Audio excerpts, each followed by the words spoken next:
It always feels good when you are appreciated. SLT non-stop broadband. Free loyalty data added as you stay connected. ලෙන්ගතුකම වැඩි කරගන්න ලව්ජු රුපියල් 50ට අඩු කළා. මාමේ එන්න අපිට එකක් බොමු.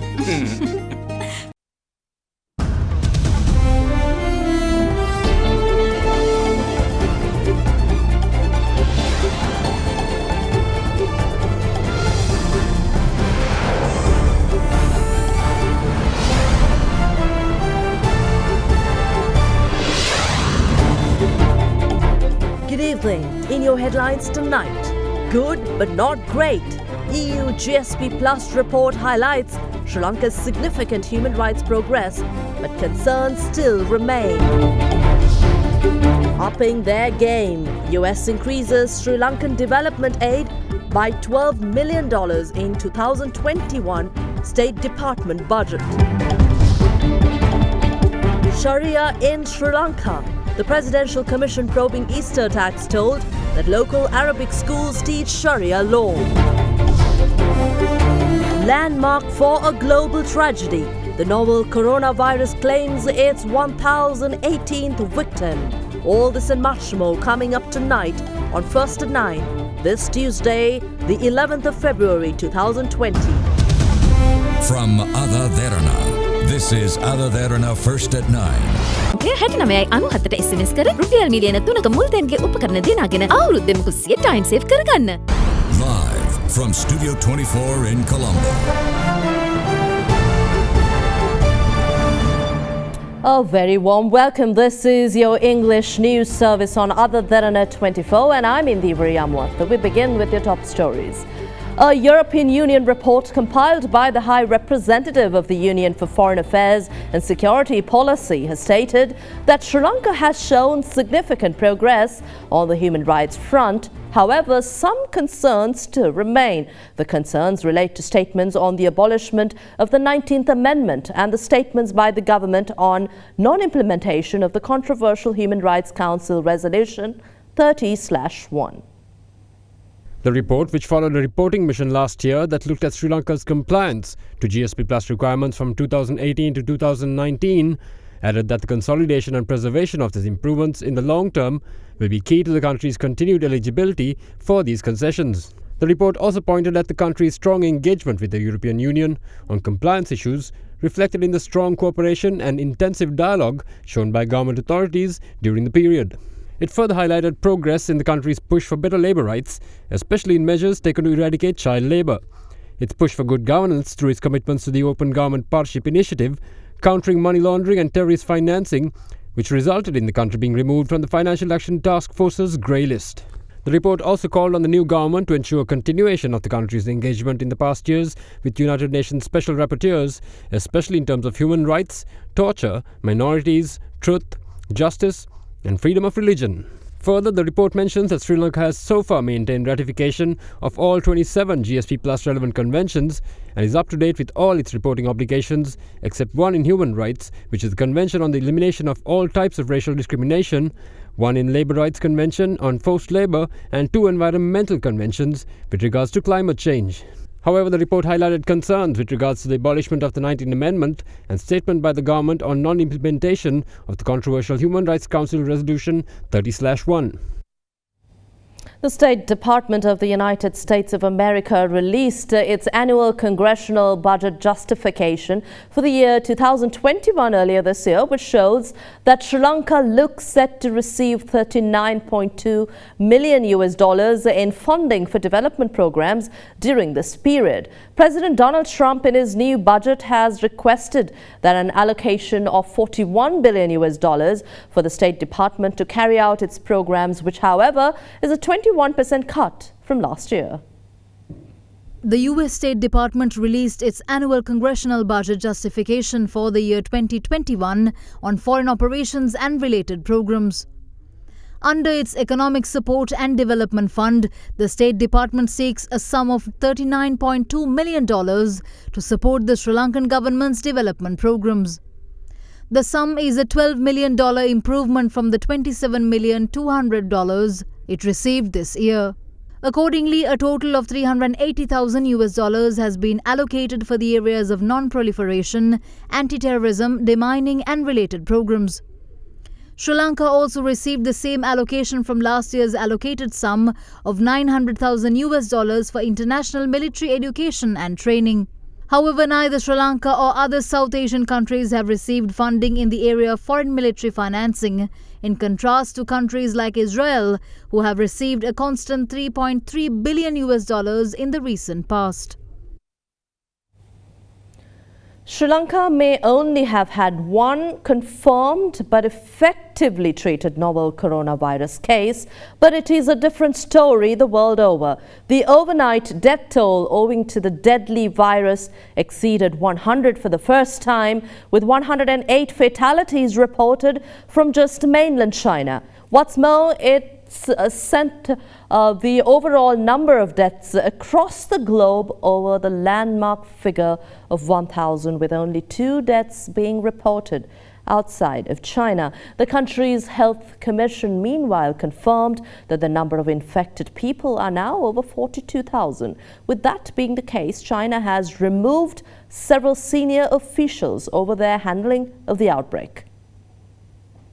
According to the country's National Health Commission, a total of 108 people in mainland China have died from the Wuhan coronavirus overnight, making the first occasion where the total number of deaths across 24 hours crossed triple digits, sending the overall death toll in the country to 1,016.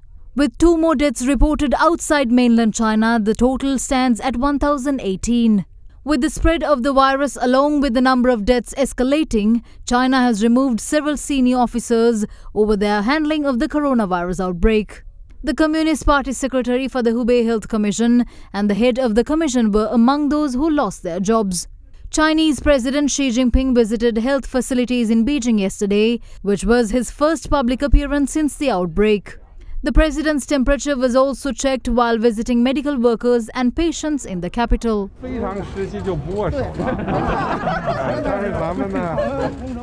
Chinese social media users around the country have reported unusual sightings of massive flocks of crows gathering in cities at night time.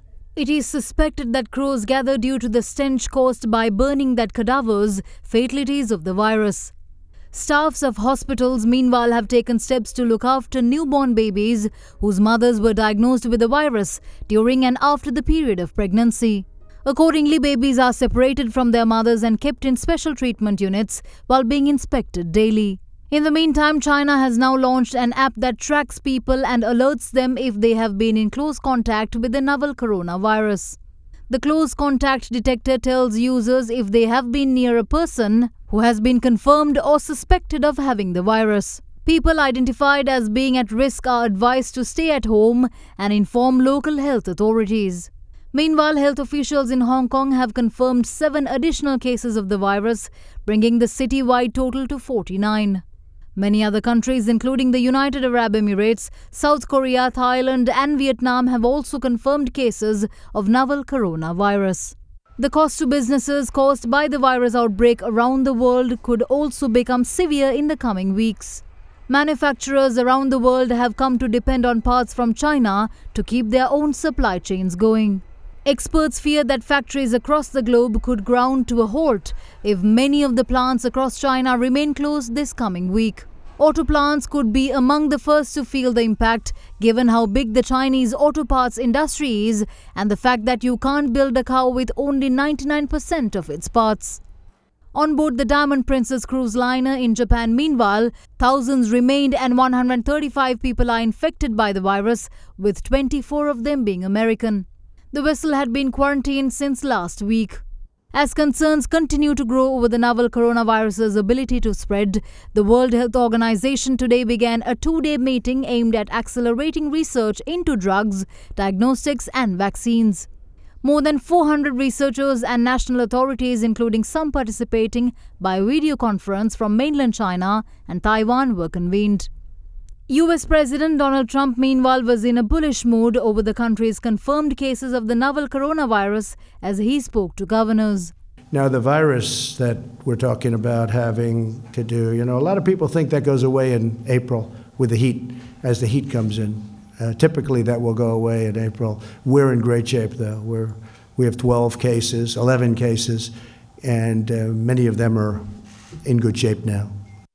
On the topic of breeding grounds for extremist ideologies in Sri Lanka, the Presidential Commission of Inquiry probing the Easter Sunday attacks heard that Arabic schools in Sri Lanka, in fact, teach Sharia law. A Maulavi by the name Rashid Haijul Akbar, who is also a leader of an organization dubbed Jamaat-e-Islami, made the startling admission today as he gave evidence before the commission. Rashid Hajjul Akbar, a leader of the organization Jamaat-e-Islami, was summoned to the Presidential Commission of Inquiry probing into the Easter Sunday attacks today. He is also the brother of Ibrahim Maulavi, the father of Sadiq and Shahid, the main suspects of the vandalism of statues of Lord Buddha in Mavanella. Revealing that Sharia law is being taught in Arabic schools in Sri Lanka, the witness said that Maulavis who complete their education from Arabic schools conduct teachings of their own in madrasas. The commission also learned that the organization Jamaat-e-Islami has established about 9 madrasas within the country, located in areas such as Madampe, Putlam, Mavanella, Kalkuda and Kinya. The commission inquired whether the organization entered into any agreements when receiving funds from foreign entities, and if so, whether the Ministry of Muslim Affairs was informed in this regard. In response, Maulavi Akbar stated that the Muslim Affairs Ministry is not aware of any such agreements and that he is unaware of the existence of any laws which require notification of such acts. The Maulavi also revealed that Sadiq, one of the main suspects in the Buddhist statue vandalism case, had formed another organization following violence which erupted in Dargah town of Beruala. According to the witness, the said organization was formed under the slogan that Muslims should no longer tolerate violence and that they should resort to violence in order to protect themselves. He also agreed to having informed the intelligence agencies about the formation of such an organization. The commission then inquired about a fund under the name of Hizbul Islam. In response, the Maulavi said that it was a fund established through a parliamentary act. When asked about the commission whether he knew that Sadiq had obtained such funds and delivered extremist speeches, the Maulavi said no. The commission then inquired whether the Maulavi received a telephone call from Zaharan Hashim, the ringleader of the Easter Sunday attacks. In response, he said that he was contacted by Zaharan in year 2010, challenging him for a debate on his preachings. The witness also provided the said phone recording to the commission. The Maulavi's statement before the commission lasted for nearly 6 hours. The Attorney General has expressed his displeasure over the IGP's response in dealing with the advice and directives on interdicted High Court Judge Gihan Pilapitiya. In response to the acting IGP's reply over the failure to launch judicial proceedings on the former judge, the AG yet again sent a letter to the police chief instructing him to present facts before the Nugegoda Magistrates Court and launch judicial proceedings immediately. Coordinating Officer of the Attorney General State Counsel Nishara Jayaratna today said that the AG sent another letter to Acting IGP CD Vikramaratne seeking an explanation on why he did not act on the AG's instructions to launch judicial proceedings against interdicted High Court Judge Gihan Pilapitiya. It comes as a response to the letter sent by the Acting IGP in reply to a letter sent by the AG recently. The Attorney General says that the Acting IGP's response notes that it could not be determined within which judicial boundary the former judge had a telephone conversation with MP Ranjan Ramanayake.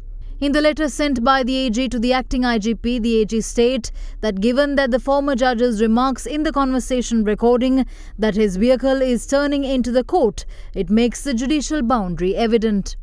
The AG had instructed the Acting IGP to report facts to the Nugegoda Magistrates Court and launch judicial proceedings on the day. The Colombo Crime Division, which is investigating the matter, however, did not submit facts pertaining to the case to the court today. In the meantime, Acting IGP CD Vikramaratne had forwarded a letter to the President on February 8th, giving explanation to the ongoing investigation and the AG's instructions. It also pertains to progress of investigations with regard to the audio recordings of telephone conversations MP Ranjan Ramanayaka had with former High Court Judge Gihan Pilapitiya being released to social media, and the complaints Pilapitiya had filed back in 2015 and 2016, citing threats levelled against him by MP Ranjan Ramanayaka. The acting IGP's letter to the President's Secretary states that he appointed a 5-member committee, including 3 DIGs, to make recommendations of enacting the AG's instruction to launch judicial proceedings against the former judge. It adds that senior DIG TNWD Tennakone had recorded statements from the former IGP NK Langakone and several others. Furthermore, it says that statements recorded from former Judge Pilapitiya's personal security officer, former acting secretary of the Judicial Service Commission retired High Court Judge Sisira Ratnayaka, and several others make it evident that then State Minister Ranjan Ramanayaka had levelled threats to the then High Court Judge Gihan Pilapitiya. The letter goes on to say ASP KDL Sirivardhana, who was in charge of the investigation pertaining to Pilapitiya's 2015 complaint, had admitted to conducting investigations on the matter during 2015 and 2016. The acting IGP also notes that the police is currently retrieving information submitted by Pilapitiya to police and other officers during 2015 and 2016, and that it will further consolidate whether Pilapitiya received threats.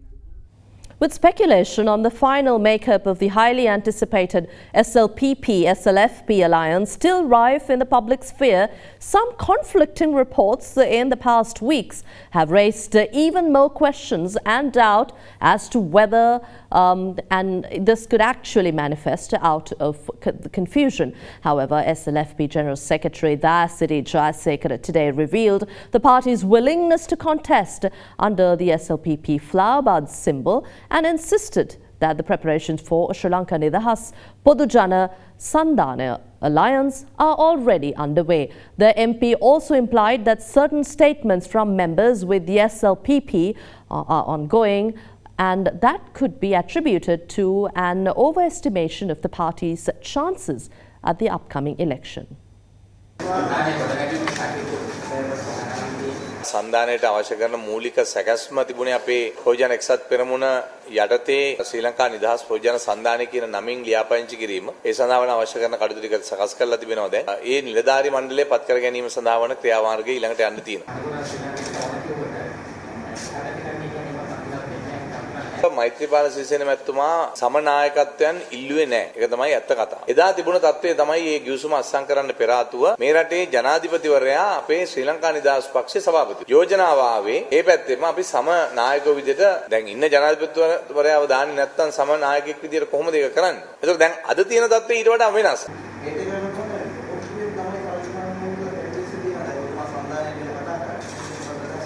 නැති පොට්ටුව ලාංඡනය පිළිබඳ අපිට ප්‍රශ්නයක් නැහැ. මම කියවනේ මුලින් ඉඳලා මොකද හේතුව ශ්‍රී ලංකා නිදහස් පොදු ජන සන්ධානය කියන සන්ධානය අපි හදන්න ඕනේ. හැබැයි සන්ධානයේ ලාංඡනයේ පොට්ටුව වෙනවා නම් අපිට ප්‍රශ්නයක් නැහැ. හැබැයි ඒක ඉතින් මම අර එදා කිව්වා වගේ පොදු ජන පෙරමුණට ලකුණක් නැතුව යනවා. ඒකයි තියෙන ප්‍රශ්නේ. අපිට ඒක ප්‍රශ්නයක් නෙවෙයි. ඔව් ඊටම දැන් වැඩ කටයුතු කරගෙන යනවා. ඉතින් ඒවා ඉතින් මේ මනාප ප්‍රශ්න ඔය එක එක්කෙනා තුල තියෙන මනාප ප්‍රශ්න.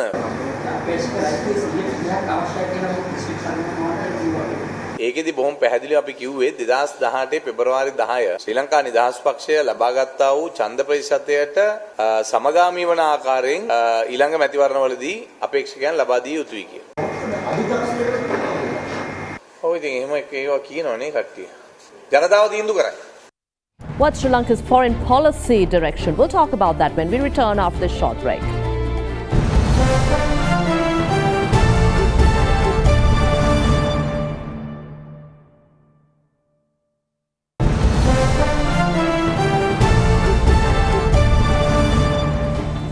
Foreign Policy 2020, a book published by President's Counsel Sarath Vijayasinghe, was launched at the Organisation of Professional Associations of Sri Lanka last evening. The book, which was launched on behalf of the former Ambassadors Forum, is a compilation of articles written on foreign policy of Sri Lanka by several prominent personalities.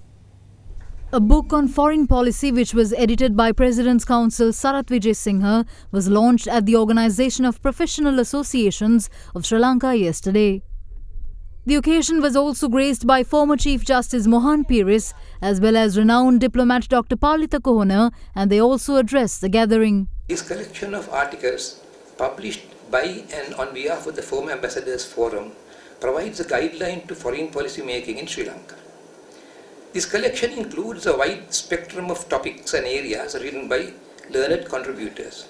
They have been associated in various ways to Sri Lanka's foreign policy making, both politically and ideologically. For a small country such as ourselves, the objective of managing foreign policy is undoubtedly a very challenging task. The significance in the geopolitics of oceans, even the ocean today is not spared. The further weakening of the human resources of foreign ministry for the reason that in small countries such as ours, the financial resources and trained personnel are something that is lacking. A foreign service must have very good officers, well-trained officers, and officers who are aware of what they're doing and why they're doing and with whom they're doing it.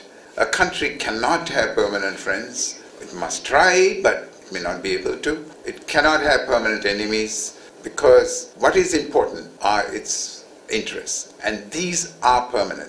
In the latest developments in the Swiss embassy abduction case, the CID revealed that an investigation has been opened into associate newspaper editor Anurang Singh following probes into the mobile phone logs of absconding ex-newspaper editor Darisha Bastians for her connections to the Swiss embassy staffer Gania Francis. Senior State Prosecutor Lakmini Girihagama, appearing for the Criminal Investigations Department, informed the Colombo Chief Magistrate today that a statement in this regard had been recorded by the CID a day earlier. The Criminal Investigation Department today submitted a report to the Colombo Chief Magistrates Court on its investigation into Swiss Embassy local staff member Garnier Bannister Francis, who was remanded and later released on bail on charges of recording a false complaint regarding an alleged incident of abduction and harassment. In court, Senior State Prosecutor Lakmini Girihagama, appearing for the CID, revealed that a statement had been recorded from the CID Director Shani Abesekara on the 23rd of January. In addition, the Senior State Counsel also informed court that investigation into Sunday Observer Associate News Editor Anurang Singh had also commenced following investigations into the mobile phone of former Sunday Observer editor Darisha Bastians, whose mobile number had featured prominently in the defendant's call logs. The CID informed court that a statement had also been recorded from Singh on the previous day. Meanwhile, the attorney representing Garnier Francis requested the court to ensure the safekeeping of the defendant's mobile phone data containing information between the 1st of May to the 25th of November, currently in the CID custody, citing her reliance on the data for her defence. In response, Colombo Chief Magistrate Lanka Jayaratna informed Defence Counsel Upul Kumar Apperuma to submit a written request in this regard at the next hearing set for the 31st of March. Prime Minister Mahinda Rajapaksa, who left the island on a 4-day official visit to India, returned home this afternoon.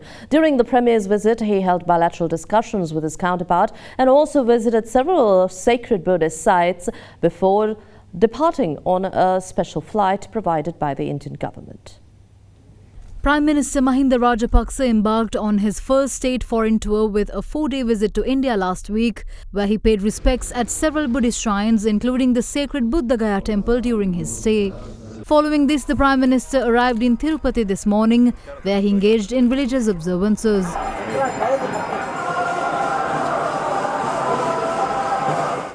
Following the conclusion of his visit, Prime Minister Rajapaksa arrived back in the country this afternoon on a special flight provided by the Government of India.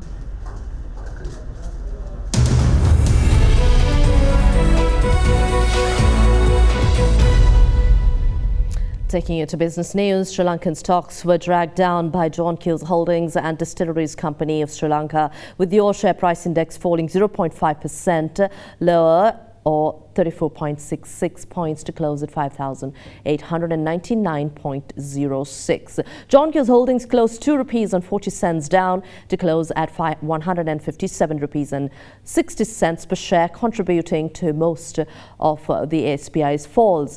Distilleries Company of Sri Lanka closed 40 cents down at 17 rupees and 50 cents a share, pushing the ASPI down further. And here's a brief look at how markets performed today. If you take both the debt and equity capital market, both the markets were really dull today. In the bond market, we saw the yield curve continuing to remain unchanged, with the overall market having limited activities due to the thin volumes. If you take the stock market, the bourse ended in the red for the third straight session, with the price losses in John Keys Holdings and distilleries. The SPI witnessed volatile downtrend today, closing the day at a day's low of 5,899 points, losing about 35 points for the day. The banking counters, commercial and HNB alone contributed about 46% of the day's turnover today. If you take the foreign side, the foreign selling continued to dominate mainly in commercial bank, which recorded an outflow for the fourth consecutive day.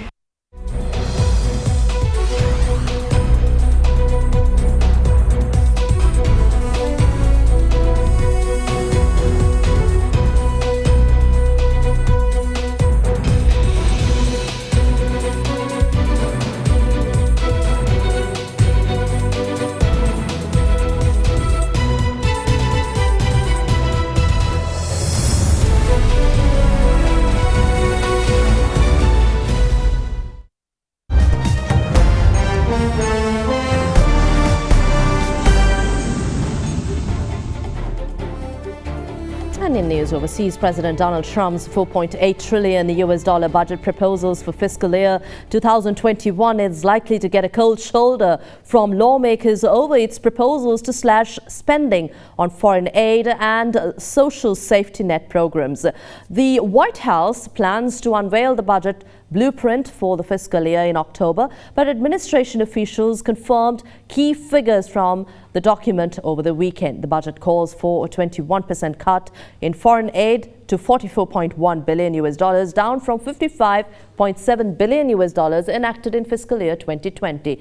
It would make savings in outlays to safety net programs, including $130 billion in Medicare through drug pricing reforms, $292 billion to food stamp and Medicare aid programs by enacting new work requirements for beneficiaries, and $70 billion through a clampdown on eligibility for federal disability benefits. Democrats are expected to object to the deep spending cuts on domestic programs, while some Republicans may raise concerns over debt and deficits.